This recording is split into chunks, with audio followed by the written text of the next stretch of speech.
Richard Hart here. Figured I would wish you guys a Merry Christmas. It's been a little while. Hasn't been that long.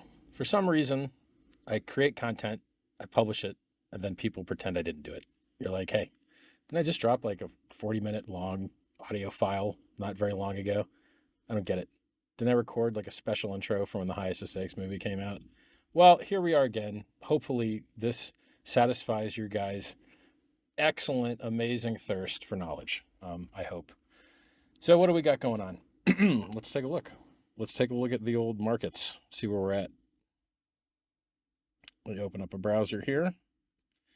And I think gopulse.com is a pretty cool place to check out stats. All right, today Pulse is at 5% up, PulseX is 5% up, Inc tokens at 6% up, Hex is at 1.5% up. I was looking at the liquidity on these things, and if you go to like app.pulsex.com, you should download the app. You should make sure it's current. Occasionally check the site, make sure you're running the newest version. I think it's 1.05. Or if you want to do it the less secure way, but the lazy way, then you could use the hosted IPFS gateway thing. The reason IPFS gateways aren't as secure as native IPFS, which you can run if you install an extension or use Brave. I hate Brave, but they do have native IPFS, so that's nice.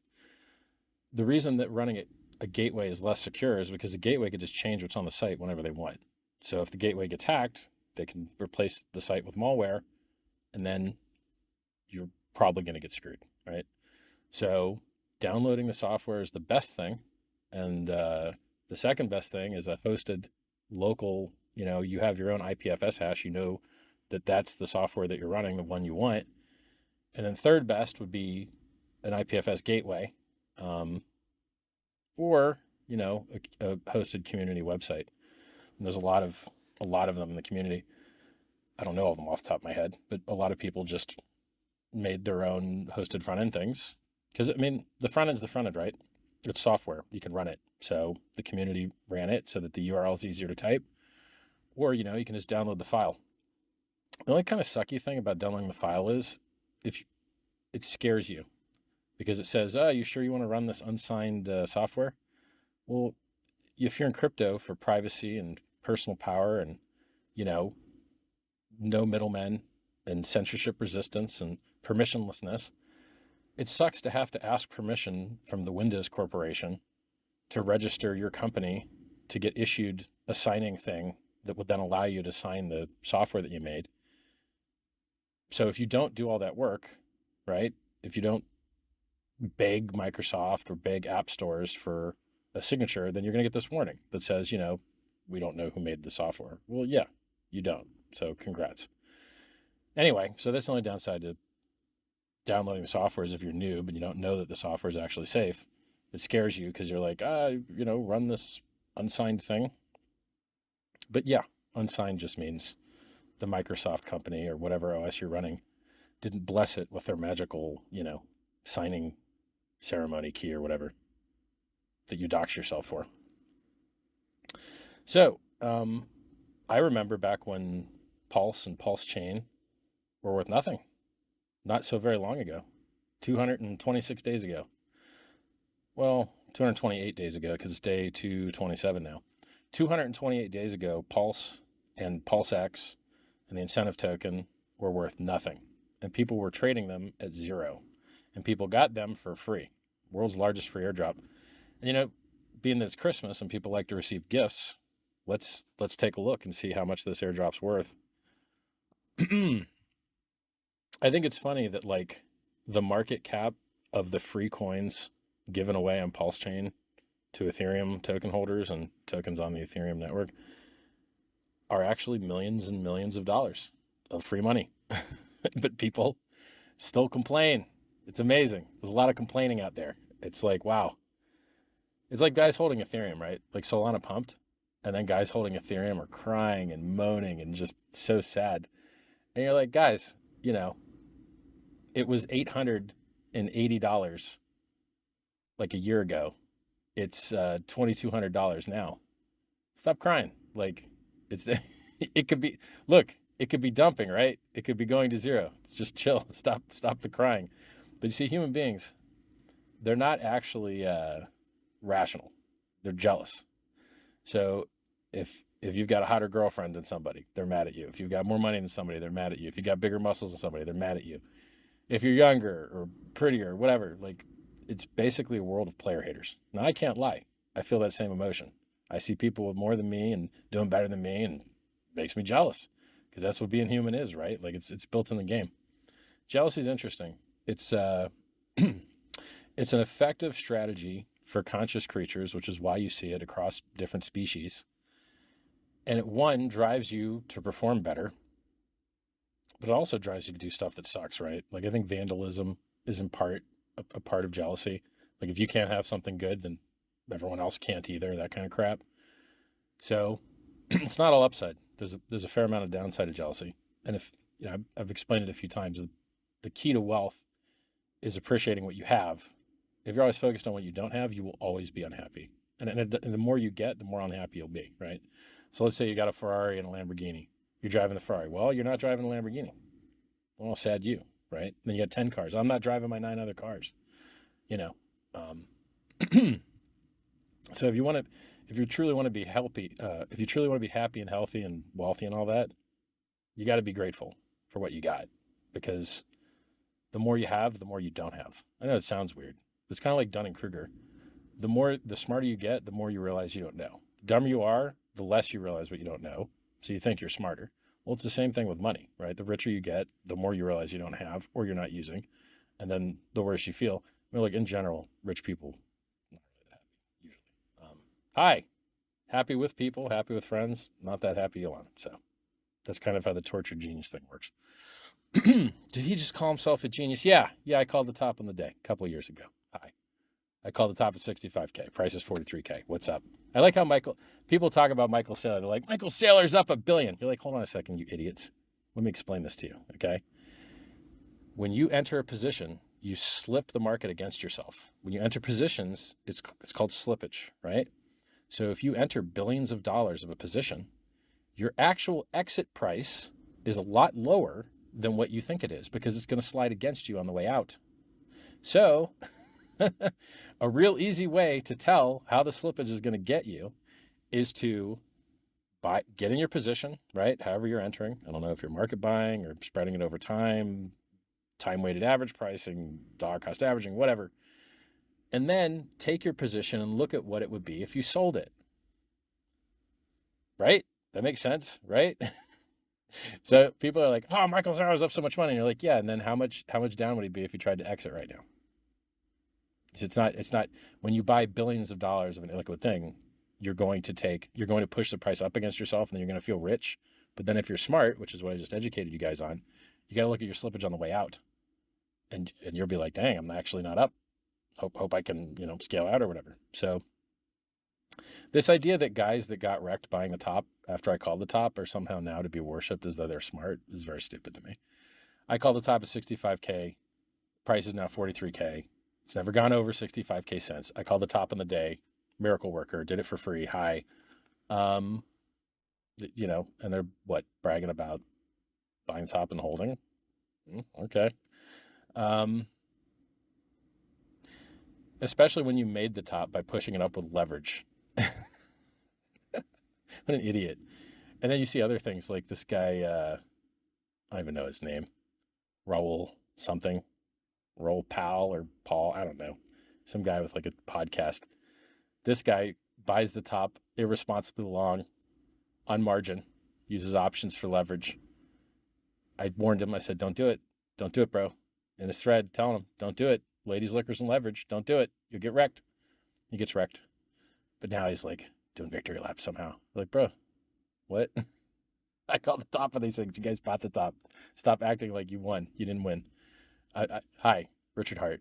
In case you don't know me, own the world's largest diamond. Never seen it. Pretty funny that, but I own it. What else?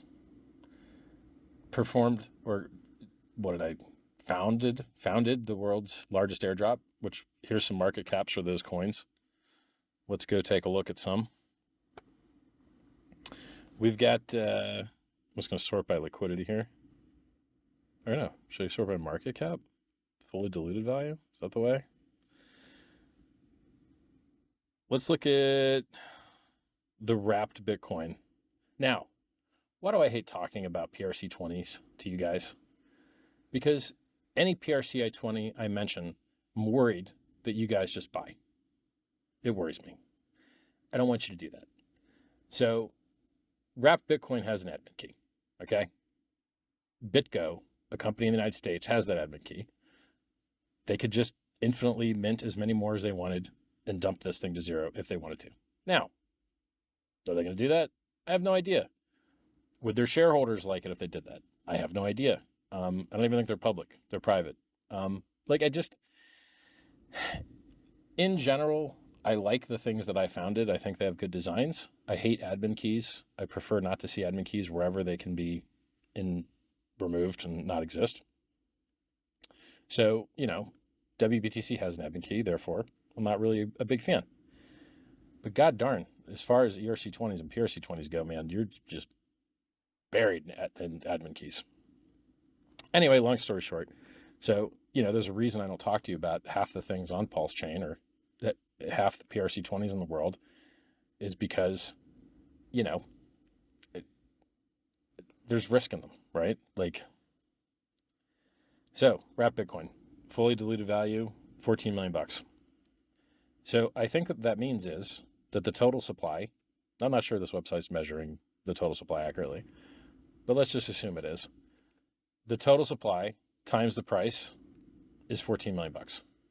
So this coin that was given away for free to ERC20 holders, wrapped Bitcoin ERC20 holders, is worth $14 million out of thin air. Cost you nothing. Free. Here you go. Enjoy your free money. Merry Christmas. There's $14 million of value sitting here. Cool.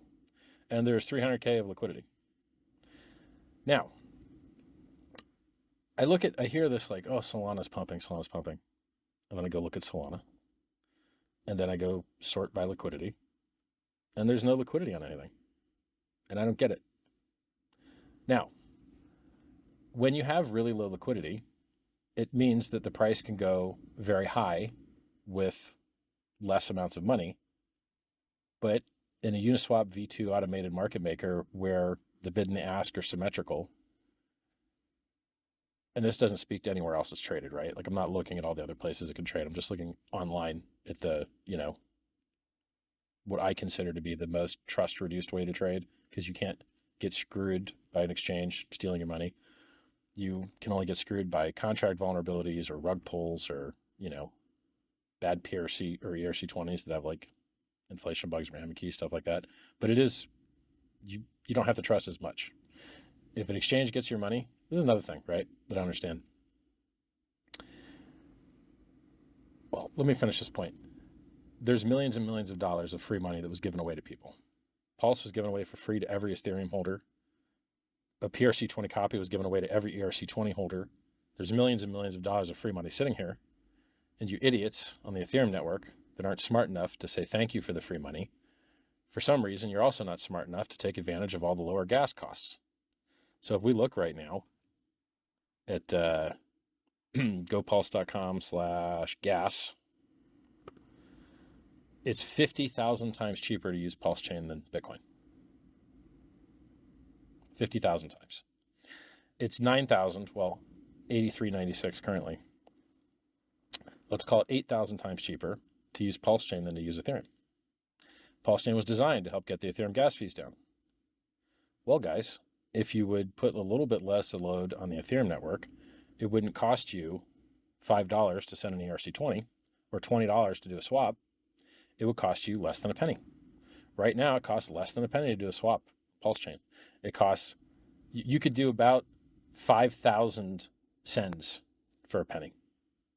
Check the math though, 0.0002. That's a lot of sends, right? So Pulse Chain has operated flawlessly since launch. It was the world's largest free airdrop. There's millions of dollars of free coins there for ERC20 holders. And we're in day 227 of flawless operation. It used to trade at zero and be worth nothing. And now, I mean, depending on how many coins you think are circulating, Let's look at the market cap. I, in general, hate market cap as a measurement for like anything really. But here it is. The the market cap, if you take like the total supply of Pulse Chain times the current price per PLS, the market cap of Pulse Chain is $9 billion, 8.9 billion. The current market cap of PulseX is 2.5 billion. Incentive token, 12 million. Hex, 6.7 billion just on the Pulse Chain network, probably worth about 4 billion on the Ethereum network. That's a lot of billions, guys. So, I mean, the idea, this narrative, a lot of people hate me. A lot of people hate the things I've designed, which is really weird because they were all given away for free. Pulse Chain was given away for free. PulseX was given away for free. Hex was given away for free. My advice is given away for free. This video is given away for free. You don't even know an address you could send me money at. You don't have any address of mine. Wow, that's a lot of free stuff for a lot of hate. And I didn't even wear any jewelry, just so you little hater guys would have an easier time for Christmas. So you don't have to hate as hard. Still called the top of the day. They want you to feel wrecked. Hexicans, PulseXicans, Pulsicans, they want you to feel wrecked. The enemies, the scumbags of the world, they want you to feel wrecked, but you're not wrecked. Pulse Chain has operated flawlessly since launch 227 days ago. It's not very long ago. Hex has operated for over 4 years perfectly, flawlessly, while so many other things have gone to zero, stopped functioning, went bankrupt over and over and over again. Now, who promoted the bankrupt things? The same scumbags that won't say a good thing about the stuff that I designed. CoinMarketCap advertises crap that goes to zero, advertises crap that gets bankrupted, advertises crap that destroys their users, lists it all over the place, lies about our stuff, lies about the market cap of Pulse Chain, lies about the market cap of Hex. You know, everybody just lies about our stuff. Really weird. Like, I guess they hate their users and hate their followers and want them to get wrecked, I guess. Yeah. So, Coinbase didn't list Hex, sued by the SEC. Kraken didn't list Hex, sued by the SEC. Binance didn't list Hex, sued by the SEC. Plus, paying the CFTC $1.5 billion, plus paying the DOJ $4 billion, plus waiting for sentencing after pleading guilty. Hey, wait a second. Hold on. All the guys that said bad things about Richard Heart, Hex, Pulse Chain, PulseX, sent their followers to things that went bankrupt, like Celsius, BlockFi, Cred, Gemini Lend, on down the list.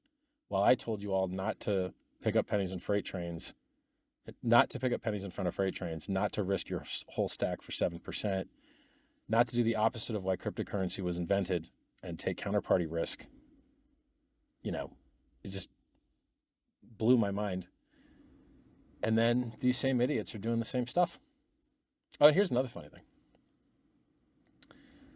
Solana, which pumped recently, is being claimed in court by the SEC to be a security in both the Kraken case and the Coinbase case.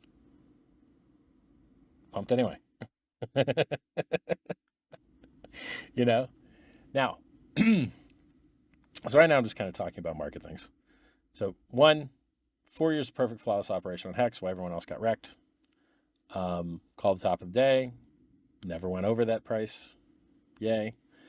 World's largest free airdrop, worth millions and millions and millions and millions of dollars. Billions of dollars in market cap all over the place.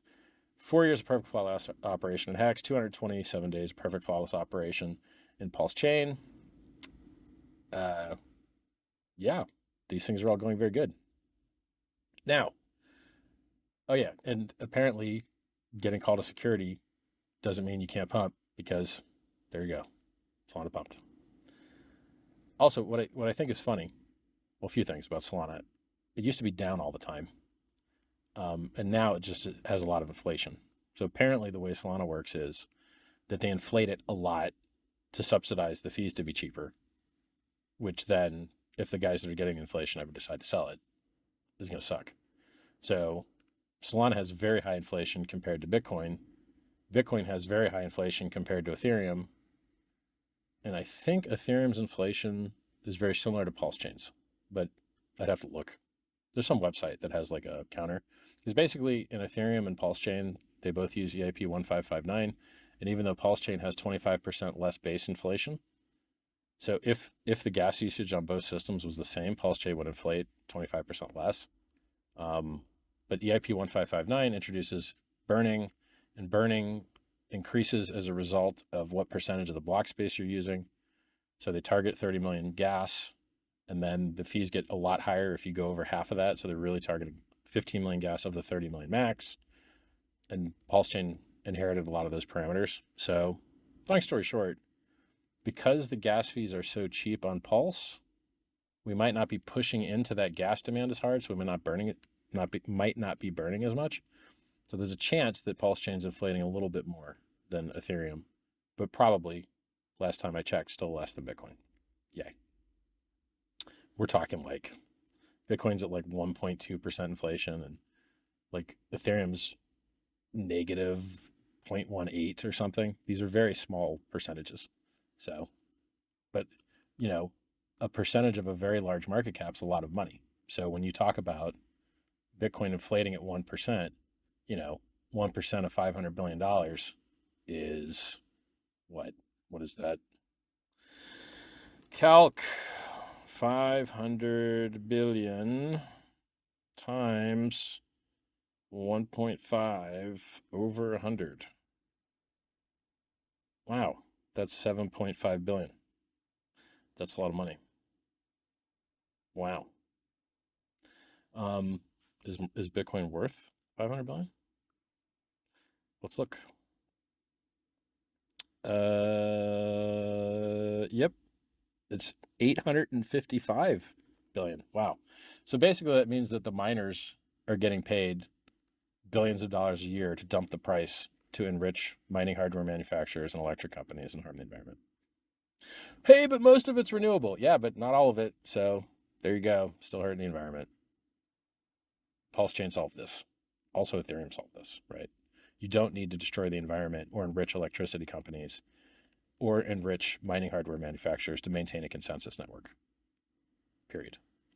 And funny thing about Bitcoin Consensus Network is it actually sucks. So you guys that like Bitcoin that are watching, screw you guys and screw your bags. I'm going to educate you all. And half you guys sent all of your people to go get yield and things that went bankrupt. Why? Because you can't get yield online. Why? Because Bitcoin sucks. Oh, you want to get into a stable coin? You got on-chain exchange? No. Oh, wrecked. Oh, you want to, have high throughput? I think the throughput is at least 4.5 times higher on Pulse Chain than Bitcoin, but also how many times cheaper? Let's look here. Gas. 45,000 times cheaper, but it also has more features. And if you just compare like a network that only does sends on Bitcoin versus another network like Pulse Chain and just pretend it was only doing sends, it'd be a lot more than 4.5. That 4.5 number is based on like the average usage, and the average usage is a lot of complicated stuff like swaps and staking and unstaking and all kinds of stuff. And so if you like took the usage of the network and like equalized it with just sending native tokens back and forth, it would be like maybe 30 times. I can't remember. I did this math once before, like a month ago, but it's significantly more than 4.5 times. So Pulse Chain versus Bitcoin, better for the environment, lower inflation, better features, more secure, never been hacked, on down the list. It's a superior network. Now, what does Bitcoin have? More liquidity. Why? It's been around for 10 times longer. And it hasn't been gatekept by every possible thing, which is fine. So, at some point, someone is going to, I guess there's some people in Australia already doing it, but like the best time to buy Bitcoin was when everyone thought it was a scam. The best time to buy Bitcoin was when it had the lowest liquidity. The best time when it when you could buy Bitcoin was when it was almost traded on no exchange anywhere. It was nearly impossible to buy. The only place you could buy it was like Mt. Gox, Magic the Gathering online exchange in Japan. That was the best time to buy Bitcoin. Cool. Well, Pulse Chain has some of those parameters. It's still very early. This gatekeeping that everyone's doing, it can't get any worse. It can only get better, right? Like the gates can only open. And basically, look, screw these guys, right? Hex went up 10,000 fold before staking profit with the same gatekeeping trash, same garbage. So great. Now the gas fees are even cheaper because Pulse Chain exists for everybody, right? Like, congrats everybody. Congrats everybody on the Ethereum network that was enriched by the free launch of Pulse Chain for you guys. So we went over tons of free money by the Pulse Chain, the world's largest free airdrop, me bragging about calling the top, me telling you that Saylor and all these guys that are holding billions of dollars positions that think they're in profit aren't when you consider the slippage on the exit. And then macro, look, there's a chart. The chart shows that the economy crashes every time they pivot the rates to go lower. Why is it that way? I don't know. That's what the chart says. I think historically the reason it's that way is because they pivot because no one wants to lend anymore, which freezes up the credit markets. And so they start releasing the money, and then there's a lag. And then because the credit markets are frozen, you get a recession and people have to sell, et cetera, all that. That's how it usually goes, apparently. Maybe it will go that way this time too. It's all like, it would be great if the timing were lined up better. So it would be great if the Mt. Gox guys would have got their coins back when Bitcoin was 15K instead of 43K, because those guys are going to sell. Some large portion of those Mt. Gox coin recipients, the billions of dollars worth of them, are going to sell. And the same goes for the trustee for the FTX bankruptcy. Those guys are going to sell. They're going to give back people cash, and they're going to get that cash by dumping crypto. And then you've got other bankruptcies in the works as well. I wish these guys would just sell. I hate it when they get to sell higher instead of lower. I like a clean, tight bottom that you feel good buying, you know. Oh, and also they just approved the Silk Road coin seizure sale. And who knows what they're going to do with the coins it receives from the Bitfinex hacker. These are all billions of dollars. Every one of these things I'm telling you about is billions of dollars. It's a lot of billions, right? So because you can't predict when these idiots are going to do their job and make the creditors whole by doing their job and selling the gosh darn crypto, like, do your job, give the creditors their money, and then when the Band-Aid gets ripped off, and we all go up happily. So basically, from like a timing analysis, if you're just looking at time, Bitcoin was down long enough, Ethereum was down long enough. You can go back up, the halvening soon, all that crap. But if you're looking at more than time, and you're looking at macroeconomics, and you're looking at, you know, has Bitcoin ever existed during a deflationary environment? No, it hasn't. It's only existed during times when they printed money like crazy. You know, M2 still is going down. So it's hard to predict, man. It's hard to predict. So you haven't seen a new all-time high in Bitcoin. You haven't seen a new all-time on Ethereum. You haven't seen a new all-time high in the stock market, or at least the S&P 500. I think the Dow Jones may have made a new all-time high, but I don't watch the Dow Jones. So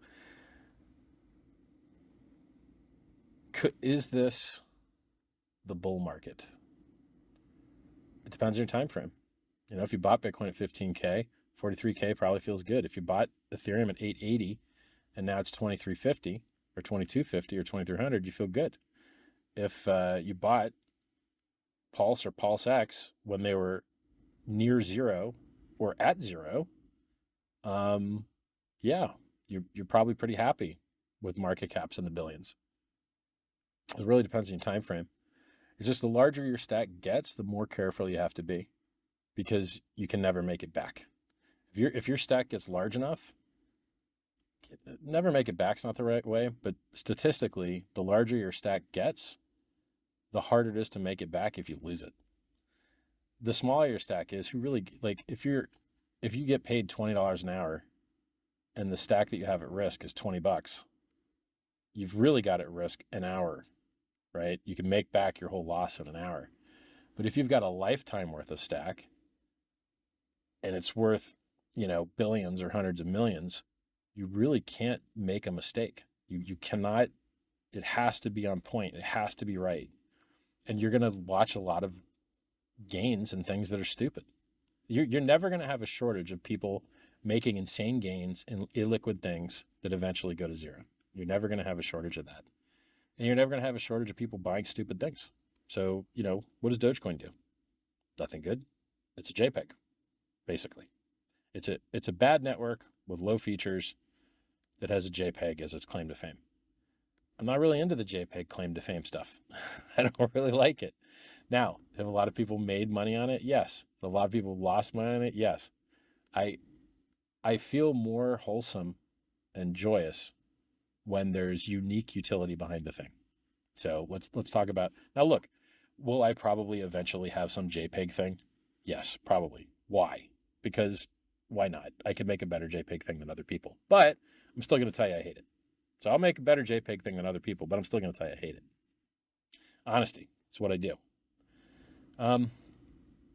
So Pulse Chain has higher throughput, better security, lower environmental impact to the point of nearly none, is a newer coin with more features, is faster than Bitcoin, but Bitcoin has an $800 billion market cap. Pulse Chain doesn't. Why? Well, we're new. We're on the way, right? Things will get better, in my opinion. So and for you listening, is that a forward-looking price statement? Nope, not a forward-looking price statement, not financial advice. Why do I say these things? Because there's people that want to screw me up. There's people that want to do harm to me. There's people that want to do harm to you as well. I'm going to tell you more about all that in a moment. So we've got a wonderful network. We've got wonderful features. We've got wonderful airdrop. There's, you can do lending on the Pulse Chain network. There's projects that let you borrow coins. There's projects that there's stable coins on Pulse Chain. There's all types of stuff people have launched on Pulse Chain.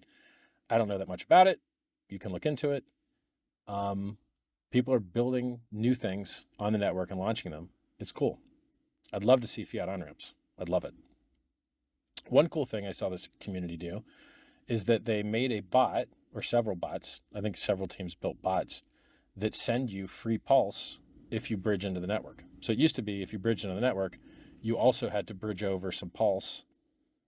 So you had to perform a swap and then do an extra bridge to bridge the Pulse over to get native Pulse to transact. Or you could try and get it through a side channel, through an exchange or something, or through a friend. And that would be so basically if you're doing it without the exchange or without the friend, then you would have to do an extra swap and an extra send, which on Ethereum is very expensive, a bridge is $12 maybe, and a swap is $20. It's a $32 penalty just to get native PLS. That sucks. And so what people did was they just built bots that send you free PLS if you'd bridged in and you don't already have PLS, which is awesome because now you save them a swap and you save them figuring out which token to swap to, because of course in gatekeeping land, typing WPLS doesn't get you the darn token because gatekeeping scum trash everywhere. Crazy. So yeah, that's awesome. And it's very cheap to do, right? Because it costs less than a penny to send many, many, many, many times native Pulse to somebody. You could send 1,000 times and it wouldn't even cost you a penny. That's awesome. That's very, very cool. So I'm glad the community built those things. I think that's going to make it a lot easier for people to use the bridge if they want. A lot more affordable, a lot quicker. Okay, so we've covered client top of the day, slippage, liquidity, free PRC20s. Yes, if you have any token on Ethereum. Oh, by the way, that counts for NFTs too, right? So you bought an NFT on Ethereum. There's a copy of it here on Pulse Chain. Same code, copy. Now, did you sell it to somebody and then not sell them the Pulse Chain version? Interesting. So guys that sold their NFTs on Ethereum still have their Pulse Chain versions. That's interesting, right? I haven't seen a market for these things. And I think markets for JPEGs are probably very important to the JPEG holders.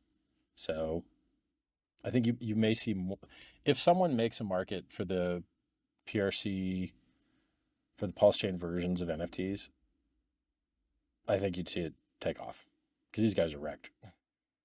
They're wrecked and they wouldn't mind the free money. So if you want to give these guys some free money, they probably wouldn't mind it. And having a market for them to dump into, I'm sure they'd love. And then eventually, I wouldn't mind seeing PRC20, ERC20 copies. Because I mean, look, in theory, if people dumped enough of their free PRC20s to like create a base, then if someone created a PRC20, ERC, if someone created a PRC20 copy with bridged in ERC20, which we call ERC20, right? Like EETH or, rep Bitcoin or whatever, it might create that thing that was dreamt of like the less liquid, more volatile, but yet because they're bridged, still tied to the ERC20 price kind of thing. And now it's been what, 7 months? 7 months is probably a good enough while to see those guys shaken out. So it would be interesting to see experiments with people bridging in some ERC20 to pair it with PRC20 to see whether the PRC20 market kind of follows and tracks with the ERC20 market, which obviously someone somewhere would have to run a bot if they wanted to profit on that arbitrage opportunity. Or if there's nobody running bots, then the two markets would just kind of exist in parallel, I guess. Because they're not directly related, right? Like the only side channel people running bots would relate those two things together, I think. Well, I mean, actually, they are directly related if they're in a AMM, but the AMM doesn't know the state of the other system, so they're not really directly related. So let me rephrase that. The bridged in ERC20 is directly related to the free PRC20 if they're both in an AMM pair, but that AMM pair's kind of like, quote, price of the bridged in ERC20 isn't directly related to anything because it doesn't know what's going on the AMM or markets on the Ethereum chain. It doesn't know that stuff. So it would be an interesting experiment. I think someone should do it. It'd be cool. So things I look forward to. Fiat on-ramps. Someone could open bridges to other stuff. Like I think somebody opened a bridge to BSC, but I don't think it does any volume. But maybe nobody knows about it. That's the thing is like I'm so afraid to talk about anything without reading the audits and making sure people aren't going to get wrecked, right? Like I hate it when people get wrecked. So you rarely ever hear me talk about things that I don't really believe in. What else? That market where you could have like the less liquid leverage position, especially after like 7 months of shakeout, I think it's less risky to get just infinite dumped on by ERC20 holders. Because like you saw the Pepe guys just infinite dump. You saw Aave infinite dump on the PRC20 side. I can't remember what other coins like those communities were just told about, and they were like infinite dump. You're like, well, yeah, but now you guys are paying $30 a swap, $20 a swap, $50 a swap, depending on the rates. If you had just moved your liquidity and your community to the Superior network, you'd be paying basically nothing to swap and nothing to send, and you wouldn't be paying a huge tax to on-ramp new users. If it costs $50 to swap, you're paying a $50 on-ramp tax for every new user. That sucks. That sucks a lot. That's not good. It's just like when Bitcoin was $40 to send.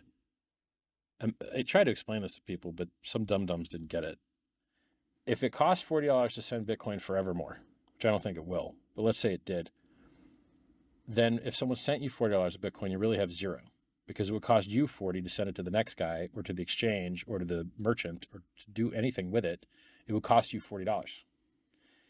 Even if you sold your private key, which no one ever does usually because you can't prove that you deleted your copy of it. So the next guy has risk, which is why blockchain ledgers with timestamping prevents double spending, et cetera, et cetera. If it costs $40 to send Bitcoin, that means it costs you 80 to send 40, and then the guy receives it really has nothing because it would cost him to send 40 to try and use it. So you just turned 80 into zero.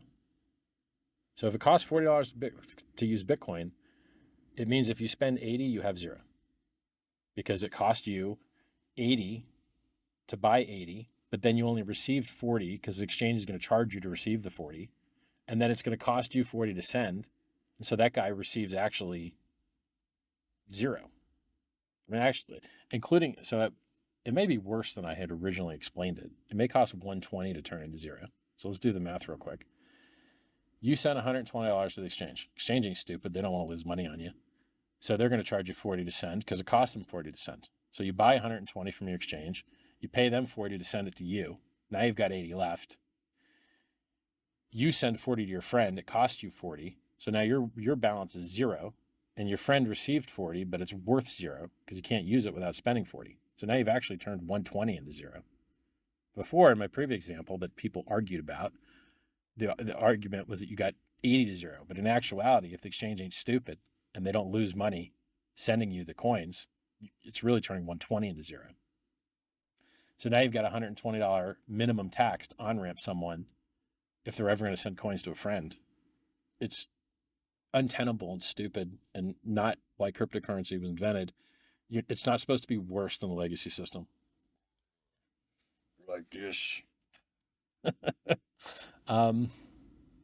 Yeah, it's, I think that Pulse Chain's basically free to send so far model is pretty cool. So let's check the gas prices again. $9 to send Bitcoin, $8.49. $1.20 to send ETH, 0.0002 to send PLS. That's 50,000 times cheaper than Bitcoin, 7,500 times cheaper than Ethereum. Guys, the network is good. Works great. Oh, and the bridge is free too. Somebody set the bridge to 0 fee so that using the bridge has no fee, both directions. So if you go to bridge.pulsechain.com, there's no fees currently. In, out, either way, no fees. Now you're going to pay a fee on the Ethereum network. Nothing you can do about that. That's Ethereum's side, right? So you got a great network and you got a ton of free coins and it's been worked flawlessly for 7 months. Go make it great, guys. Launch stuff on it, use it, build fiat on-ramps, make a money transmitter in your state, make a licensed money transmitter in your state, and you can, make the community better. So legal stuff. Let's talk about legal stuff. In the United States, you have something called the Constitution. The Constitution restricts the government. The Constitution's job is to restrict the government and to protect your rights. You have something called the Bill of Rights, which were amendments to the Constitution to really, really super give you a good deal and restrict what the government could do because governments have such a history of screwing people over and over and over and over again throughout history. So what are some things in the Constitution? And these are very important things to know. And these things are so important to know that federal officers, such as Gary Gensler, the chairman of the SEC, you can go on the internet and you can search Gary Gensler's confirmation hearing, and you're going to see him swear an oath to the Constitution of the United States of America to defend it against enemies, both foreign and domestic. Now, you might ask yourself, what is a domestic enemy? What is a domestic enemy of the Constitution? I wonder. So the Constitution has something called the First Amendment. The First Amendment is freedom of speech, freedom of the press. Government shall make no law against free talking and all that stuff, right? Well, it turns out that Gary Gensler and the Securities Exchange Commission is actually doing a lot in violation of their oath. It turns out that they're violating a lot of what the Constitution is supposed to be protected from. So the Constitution says you have a right to freedom of movement, a right to freedom of association, a right to freedom of speech. There's other legal doctrines like the right to contract, which, if you interfere with other people's contracts as tortious interference, you can get sued for it. It can cost you money. You have a whole bunch of rights in there. right? And then there's things that are like even harsher violations. So if you're going to violate people's free speech, one of the worst ways to do that is with something called prior restraint, where you don't even give them the chance to speak. Well, listen to this. Blockchain networks are communication networks. They carry speech. The first Bitcoin block carried a copy of a newspaper article. Blockchain networks are speech. And the software that consists of blockchain networks, the nodes, the wallets, those are just word processing assistants. They just help you format your speech in a way that other participants can understand. So when you try and interfere with the blockchain, you're interfering with communication. You're interfering with communications network. You are performing prior restraint. Your interference in these things is creating a chilling effect. You are interfering with people's association. You are interfering with people's right to contract with each other. You're interfering with specific contracts. You are doing numerous, multiple things in violation of your oath to protect the Constitution. You're doing it outside of congressional authority. You're doing it outside of your mandate.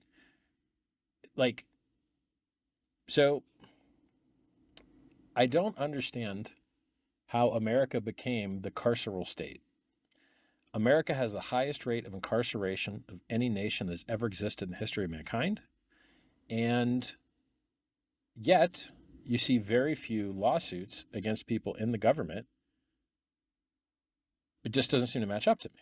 If you have extremely high rates of the government putting people in prison, shouldn't you have also high rates of some of the people being put in prison kind of suing the government for violating their rights?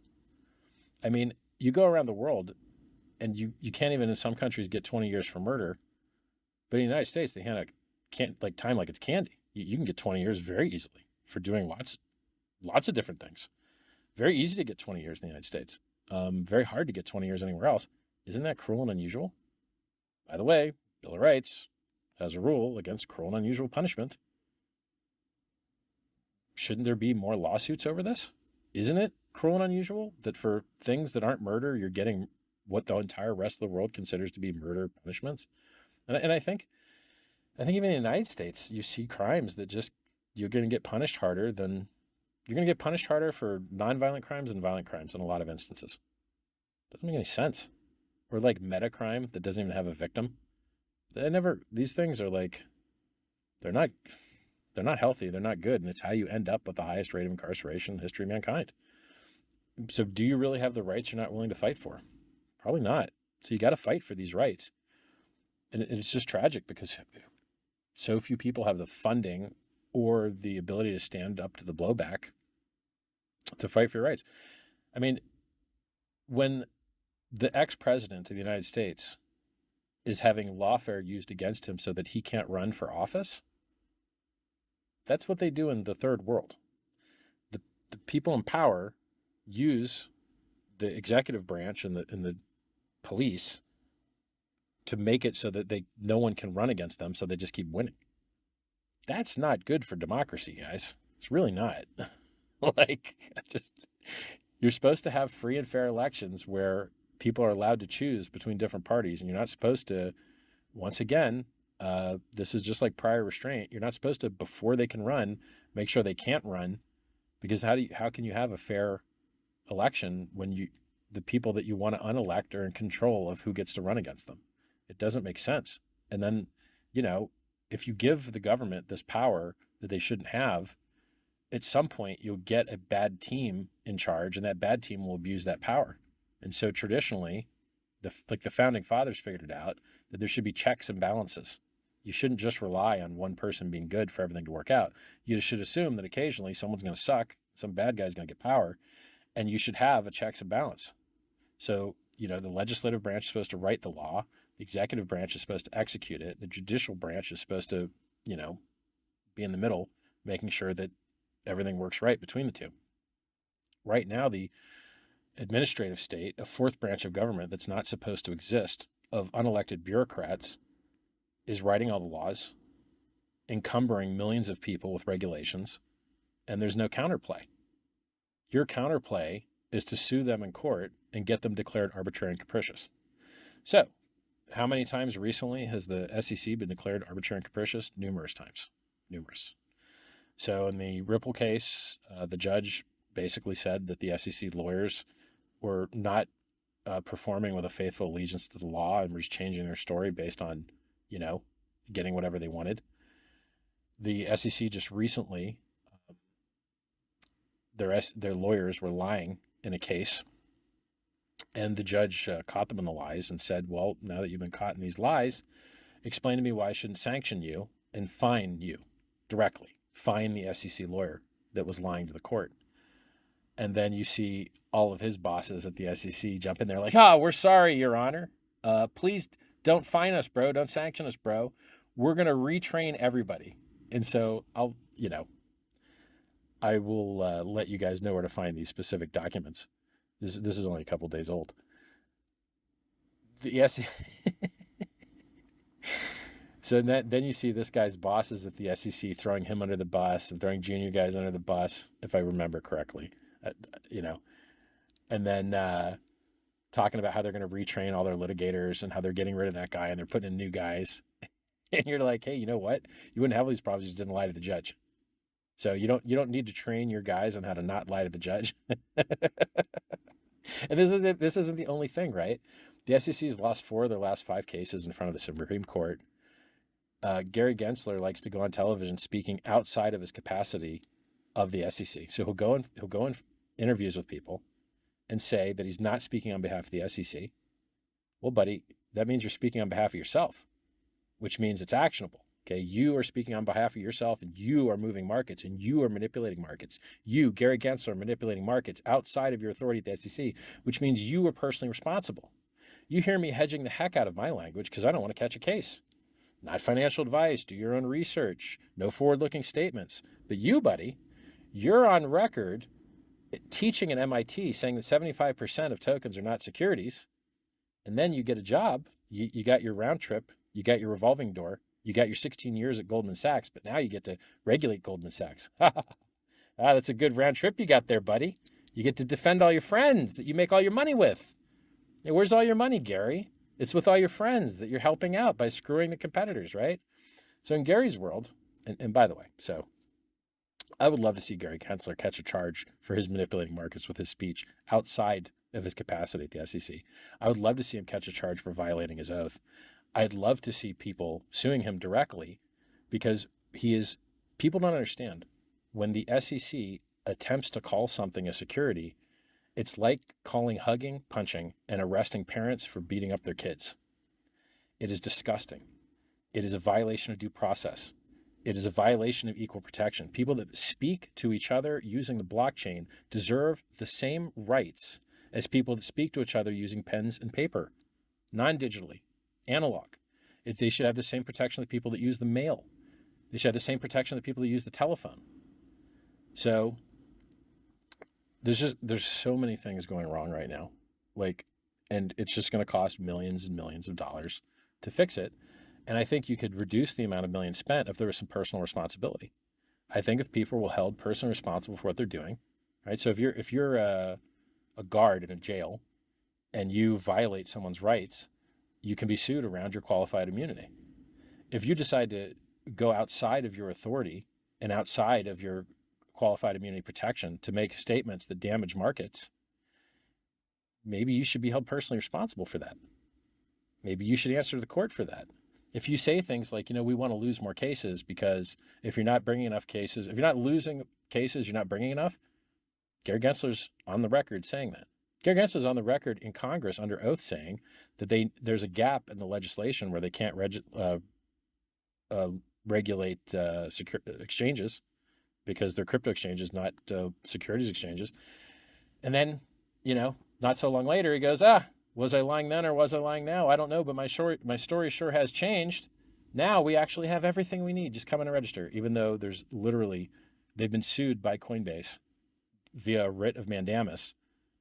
And then the SEC finally responded after delaying and said, oh yeah, actually we're not going to make any rules. The whole rest of the world's making rules. Japan's making rules. Singapore's making rules. There's new exchange licenses. XRP just got licensed as a money transmitter. VASP, value service, whatever the heck, I don't remember, virtual asset service provider in Ireland. Coinbase just got virtual asset service provider in France, I think. The whole rest of the world's figured it out, you know. And then there more bad stuff, right? Gary Gensler loses the XRP case.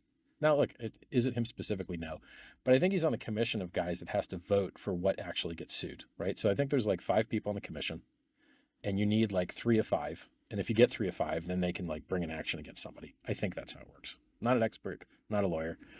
So like 3 of 5 guys, and by the way, you see dissenting opinions all the time, right? So Hester Pierce is a commissioner. She's always dissenting. She's dissented in the Stoner Cats case.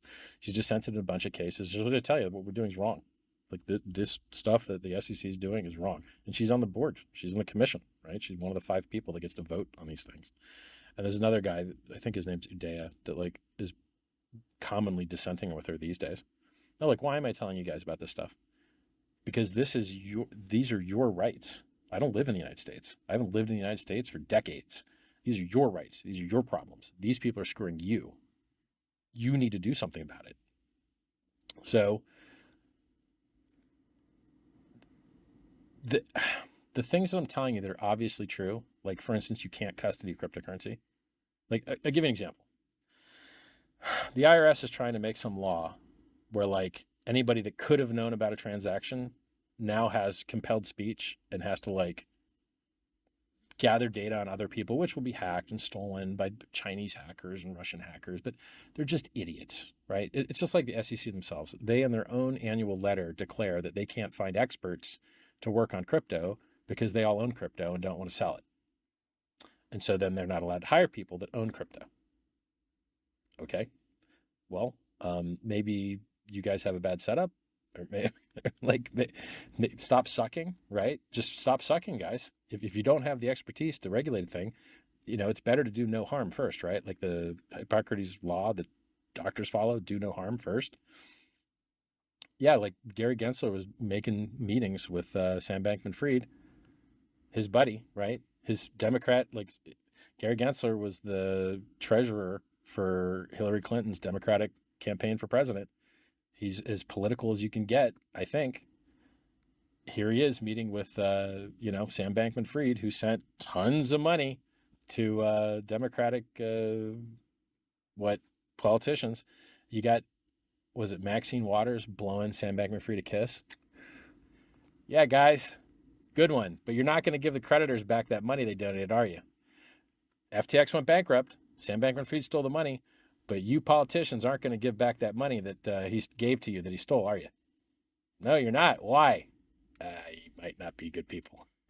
You just might not be good people. Now, not to say that not giving, like, there's some law that covers them so they don't have to give it back or whatever, but that's not what makes you bad. You violating people's rights is what makes you bad, right? I remember COVID. I remember you guys violating everyone's right to move, violating their freedom of movement. I remember you house arresting people. I remember you guys doing that. It was disgusting. I remember you guys now, trying to claim that crypto is used to support Hamas and saying like 60 million, and then you go check the numbers and it's like 800K. What's going on here, guys? Why do you keep lying? Stop lying. Literally just stop lying. So the arguments that I have that are obviously true, that cryptocurrencies are communications networks that might have Rule 210 protections for safe harbor, that might have protections for freedom of speech, freedom of contract, freedom of association, protection against prior restraint. These arguments aren't getting used. They're just not, which is so stupid to me. These are communications networks among peers. It couldn't be any more obvious. This is speech. We are transmitting text. We are transmitting messages. We are transmitting numbers. We are transmitting pictures. We are transmitting art. We are transmitting audio. This is a communications network amongst peers. This is speech. This is speech as speech gets. Right? So the idea that the people just aren't using these arguments is very stupid, because if you lose a case, you can't bring up new evidence in the appeal. So you have to cover everything in your first case. So if you're leaving arguments on the table and not making them in the first case, you're not going to be able to bring them up on appeal. Huge mistake, huge error. So if you guys out there that are lawyers that are submitting amicus briefs or filing motions to intervene, you need to be covering your First Amendment, 10th Amendment, due process, equal protection, latches, waiver. Google these words if you don't know what they mean. Like latches and waiver basically cover, you could have brought this action earlier and the defendant would have had a better job, a better ability to defend themselves, but you chose not to. And therefore you might have waived your right to enforce. And then in other cases, I mean, we've seen crypto cases where it was even over the statute of limitations, and then they just ate a judgment anyway, or like the statute of limitations was up. Like what? Why didn't you get good counsel, and why didn't you argue that the statute was up? Like what? Crypto. It's an industry run by clowns and idiots that won't listen. If you guys would listen to me, you wouldn't have lost money in BlockFi. You wouldn't have lost money in Celsius. You wouldn't have lost money in Gemini Earn. What a fake Bitcoin maximalist, right? Look at the Winklevi twins. Yeah, you guys are real Bitcoin maximalists when you're doing the opposite and taking people's private keys from them and giving it to a counterparty, and then all of you getting wrecked together. How stupid are you guys? You guys are idiots. Or how about this one, right? Censorship resistant network. People are putting JPEGs on the Bitcoin network, and the Bitcoin people hate this. They killed it with Counterparty and made the op return code size too small for Counterparty to operate way back when. Even Tether used to operate only on the Bitcoin network. So USDT used to operate on Keller Coins, which was on the Bitcoin network. And then they stopped doing it because the fees sucked and the features sucked. And so they moved over to primarily EVM networks now, which Ethereum was the first one. The E in EVM stands for Ethereum Virtual Machine. So like Pulse Chain's an EVM network. So you have this. So Jack, who was at the helm of Twitter when they were helping the United States government violate your rights to freedom of speech by the government themselves giving them lists of people to silence and de-amplify and ban because they talked about COVID or Joe Biden's laptop or his son Hunter Biden's laptop full of pictures of him smoking crack and getting down with hookers, And by the way, the idea that Joe Biden's kid gets a bunch of jobs in Ukraine with no qualifications and a bunch of money from China and Ukraine, and then writes his dad checks and pays for dad's cell phone bill. Man, you're busted, bro. In the carceral state of America, where nearly anything's a crime and nearly anything gets you 20 years, Joe Biden, I got bad news for you, buddy. It ain't looking good for you, man. Why is your kid writing you checks? And why does he have jobs in countries that we're sending billions of dollars to? What's that? Like, what? Stop. Dude, no, don't. Like, oh, America, man. I left America, 2003? 20 years ago.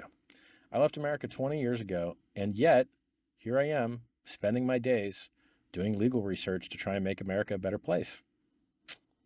Sucks for me, bro. Sucks for me.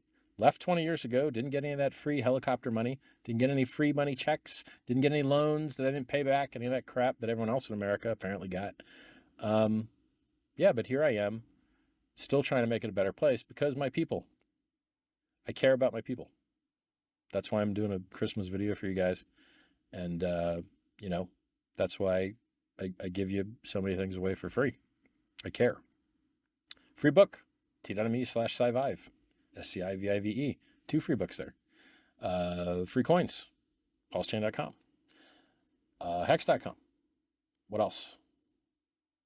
There's so many things I like. Let me tell you how smart I am, okay? You could have claimed hex.com. You could have minted Hex for free during the first year. You could have minted it for free. Boy, that Richard, he's a smart guy. The Mt. Gox hacker, the Silk Road hacker, the Chinese government that took all the Bitcoin away from the Plus token Ponzi that caused the pump, I don't even remember what year it was. None of those guys can mint free Hex because there was a timer on it. You could only count it for the first 365 days. Mt. Gox, sorry guys, you don't get Any free hacks? So awesome.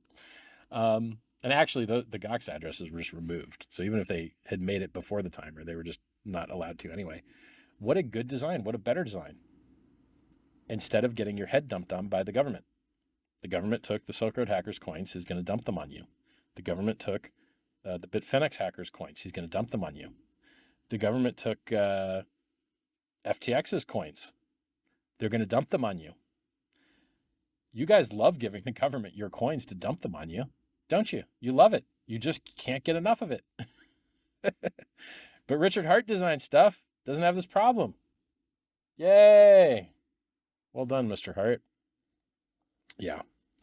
So I think I have a very high degree of certainty that you're going to see these constitutional arguments, prior restraint, freedom of association, freedom of speech, Rule 210, safe harbor protections. There's a wide, equal protection, due process, guys violating their rights, guys lying to the court. I think you're going to see these come up. I think you're going to see these come up in SEC cases. If you don't see them in amicus, you're going to see them in motions to intervene. You're going to see these. You're going to see these arguments. They're going to be happening. And then the courts are going to have to decide them. And here's the funny thing. Sometimes you get a judge, and it's a good, honest judge. Understands stuff, right? So for instance, in the Coinbase case, they got Judge Fiala. And Judge Fiala also got a class action lawsuit against Uniswap. And she rejected it and dismissed the case because she was like, no, Uniswap isn't a securities exchange. And the founders of Uniswap and the people that designed the software are not supposed to have, you can't pretend that they're an exchange, and they owe you some due diligence and all this crap. So she understands automated market makers. She understands Uniswap. And that's the judge in the Coinbase case. So, that's awesome, right? Like, she ruled correctly in a class action lawsuit against Coinbase. She's therefore, maybe will rule correctly in the Coinbase case. Maybe they'll win on their motion for judgment on the pleadings, just similar to motion dismiss.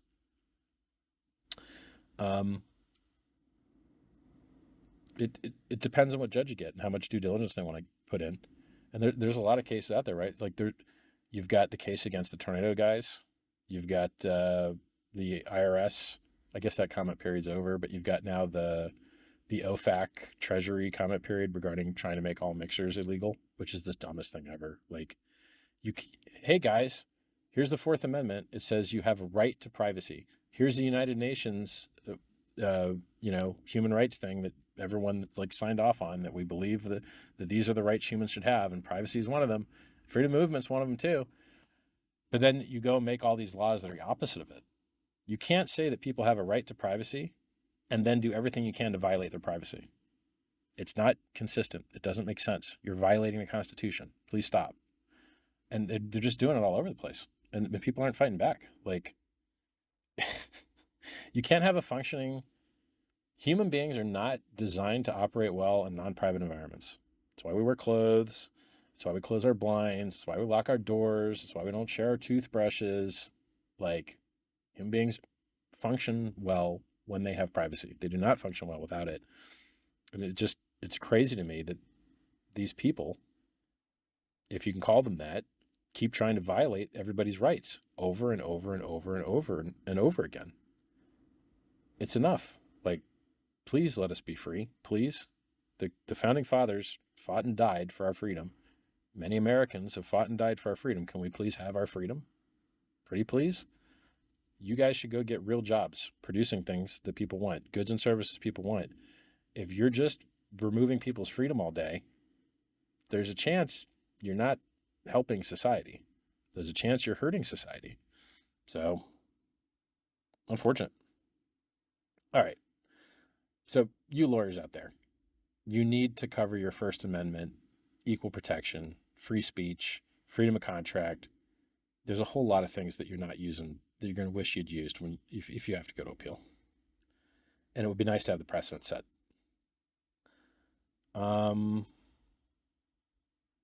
What else? Oh, I made like a little list. Let's hit the list. Oh yeah, cryptocurrency is awesome, right? They keep printing money out of thin air. Prices are all-time highs. Crypto solves that, right? Like cryptocurrency is still the best performing asset that has ever existed in the history of mankind. Very cool. It has better uptime. It has better resilience. It has better robustness. It has better durability. It has better price performance. It has better features. Cryptocurrency is awesome.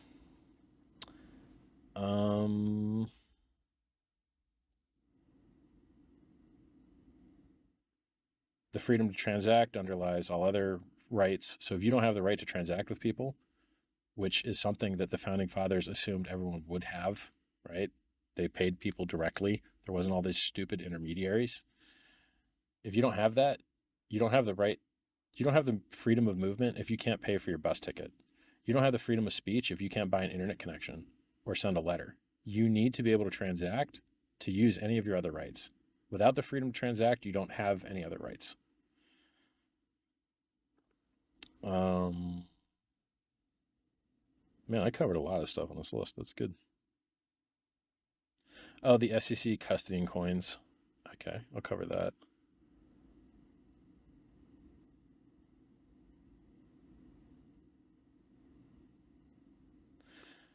So the two things I see on the list that I didn't cover are, one, the Securities and Exchange Commission is custodying cryptocurrency right now via their comment section. With 100% certainty, the Securities and Exchange Commission of the United States has received cryptocurrency in the form of, this is by their definition. By my definition, the real one, you cannot even custody cryptocurrency. You can't. It's impossible. But by their definition, the wrong one, knowing the seed words means that you've received an airdrop you have to pay tax on. So I can tell you with 100% certainty that both the Security Exchange Commission and the IRS Treasury have both received seed words that have money in them to Bitcoin, and they've both received time-locked Bitcoin. Both. And they've both received the Uniswap code. So they're hosting for public display the Uniswap code for exchanging cryptocurrencies, time-locked Bitcoin, and the seed words to them, and not time-locked Bitcoin and the seed words to them. And they can't even know what else those seed words control because it's not knowable because of the halting problem, which states that you can't know whether code will eventually halt or not until you eventually run it. And by that same token, you can't know what derivation paths hold private keys which match values on public blockchain networks, because you don't know what derivation path is being used, and you don't know how far down that derivation path you'd have to go to exhaust all the possibility of keys that might control things. I don't think it's knowable. Therefore, their concept of what hosting an exchange is, or what requires you to know your customer, or what a customer is, or what custody is, should all be invalidated by proof by absurdity, right? Because if their stupid rules that they're trying to make made any sense or were true, then they're all guilty and they all have tax right now. So anybody that works at the SEC that read that comment that had those seed words now has dominion and control and should owe tax now, right? By your guys' rules. Well, guys, did you register as a securities exchange? Did you register as a custodian? The SEC is trying to pretend that every cryptocurrency is a... I didn't explain this harshly enough, and I should do that now. The Securities and Exchange Commission is violating their oath by becoming a domestic enemy of the Constitution that they are supposed to fight against. They are becoming a domestic enemy of the Constitution, and they are trying to classify hugging as punching and trying to arrest parents. That's an analogy. They're trying to classify speech as securities. They're trying to classify entering a block and communicating publicly with everyone. If it were true, if it's true that you can't trade securities without a securities exchange, then it's also likely true that you can't pay someone to include your speech in a block. because the only method by which these networks allow you to include your speech in a block nearly primarily or nearly entirely is by paying a fee to be included in the block in the native currency. Well, they're trying to undo all that. They're trying to make it so that you can't speak because they're trying to pretend that your speech is a security. That's a violation of their oath. That's a violation of the Constitution. That's a violation of your rights. That's a violation of due process. You're not allowed to play pretend. You're not allowed to pretend that hugging is punching and arresting parents. You're not allowed to pretend that speech is a security. Speech is not a security. Speech is speech. You can turn anything into a security if you want to. You can turn an orange into a security. You can turn an orange tree into a security. You can turn anything into a security. But that doesn't mean that they are securities. An orange is an orange. It's not a security unless you work really hard to make it so by including an investment contract. So you buying a coin and using that coin to purchase speech on a distributed peer-to-peer open source network, that's speech, man. That's as speech gets. So the concept that you're going to de facto ban cryptocurrency around the jurisdiction of the legislative branch is also a violation of the separation of powers doctrine. It's also a violation of the non-delegation doctrine. Google these things. What they're doing is illegal, and they should be held personally responsible for it. And they are acting outside of qualified immunity, I might add. Some of it might be covered under qualified immunity. A lot of it shouldn't be. And they should be held personally responsible. And I would like to see someone from every state of the union sue these people for the rights of yours that they're violating.